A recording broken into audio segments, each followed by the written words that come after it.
Tonight, at some point, you will reach for something: a screen, a show, a game, a scroll through a feed designed to feel a little better than the room you are actually sitting in. You'll do it almost without noticing, a small escape from right now into something more pleasant. But here's the question that quietly breaks it. What if you could escape completely? What if you could leave reality behind for good, never know the difference, and never want to come back? A philosopher built a machine to find out. His name was Robert Nozick, and in 1974 he asked you to imagine a device. Call it the experience machine. You lie down, and neuroscientists attach electrodes to your brain. From that moment on, the machine can give you any experience you want. Anything at all. You could feel yourself writing the great novel, winning the championship, falling in love, being adored, being brilliant, being completely at peace. And here's the crucial part. Once you are inside, it feels totally real. You do not know you are in a tank. You cannot feel the electrodes. There's no flicker of "this is fake." From the inside, it is simply your life, and it is wonderful. You program it all in advance. Decades of joy, achievement, love, and meaning, arranged exactly as you would want them. Then you float in the tank, body still, brain glowing, living a perfect life that never actually happens. So here's Nozick's question. Would you plug in for the rest of your life? Take a moment with it. The offer is real pleasure, guaranteed forever, with none of the pain, none of the risk, none of the crushing disappointment of the real world. By the logic of pure pleasure, it is a no-brainer. You should dive in and never look back. And yet, when Nozick asked, most people recoiled. Something in them said no. And Nozick thought that no was one of the most revealing words a person could say, because it exposes something you claim to want but apparently do not. For centuries, one tempting idea has run through philosophy. The idea that what is ultimately good for you is just how you feel. Pleasure good, pain bad, and a happy life is simply a life with the most pleasant experiences packed into it.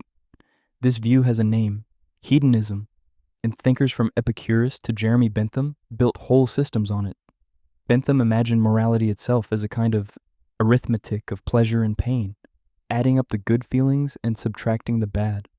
Later, John Stuart Mill refined the idea, insisting that some pleasures are higher than others, that it is better to be a dissatisfied Socrates than a satisfied fool. But even Mill kept pleasant experience right at the center of the good life. If that idea were the whole truth, you would plug in without a flicker of hesitation. The machine offers a perfect score on the only thing that supposedly matters.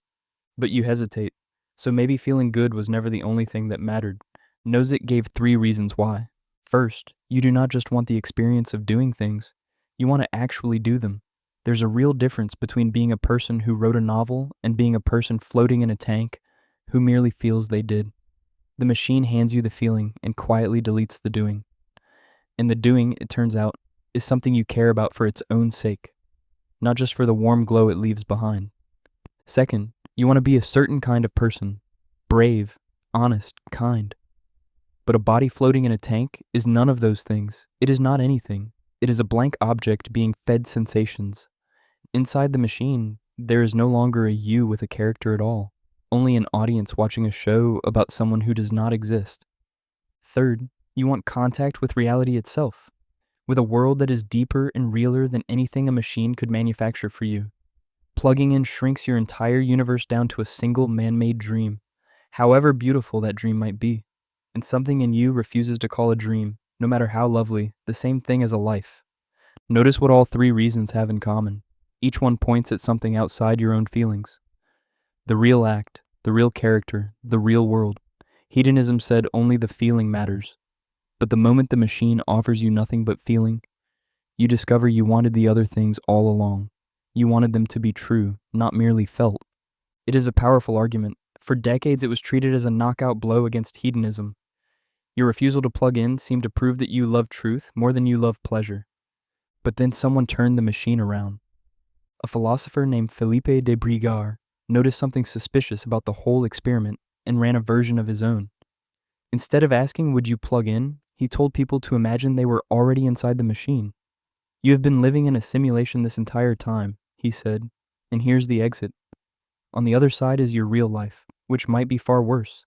An ordinary person in an ordinary, harder world. Do you want to unplug and go meet reality?" And suddenly, most people wanted to stay. Look closely at what just happened. When the machine was the new and unfamiliar thing, you refused it in the name of reality. When the machine was already your home, you clung to it and refused reality just as firmly. The deciding factor was never truth at all. It was simply whichever life you already had. De Brigard's unsettling suggestion is that your noble love of reality might be something far less flattering underneath. Plain status quo bias. A simple fear of leaving wherever you happen to already be. So which is it? Do you genuinely value reality over pleasure? Or do you just value not moving from where you already stand and then dress that up afterward as a love of truth? There's no clean answer. And it gets more uncomfortable the closer it creeps toward home. Because Nozick wrote this in 1974 as pure fantasy. A tank, some electrodes, a bit of science fiction. He never imagined that within your lifetime the machine would actually start getting built, not all at once, in pieces. The curated feed that shows you a sweeter, sharper version of the world than the one outside your window. The game that hands you the feeling of achievement without the friction of earning it. The headset that drops you into a place more vivid and more flattering than your living room. The endless stream of content, engineered and tested and optimized to feel just slightly better than your actual life, and to keep you from ever looking up. Each one is a small electrode. Each one offers the very same trade Nozick named. A more pleasant experience, in exchange for a little less contact with the real. You already make this choice. You make it dozens of times a day, in tiny fragments. The only thing Nozick added was the nerve to ask the whole question at once. Not will you check your phone one more time, but if the escape were total and permanent and perfect, would you take it? And the fact that you have to stop and think about it, that you cannot just instantly say yes to a flawless life of pure joy, reveals something you might not have known about yourself. There's something you want even more than you want to feel good. You just have to decide whether that something is real, or whether it is only the place you happen to be standing.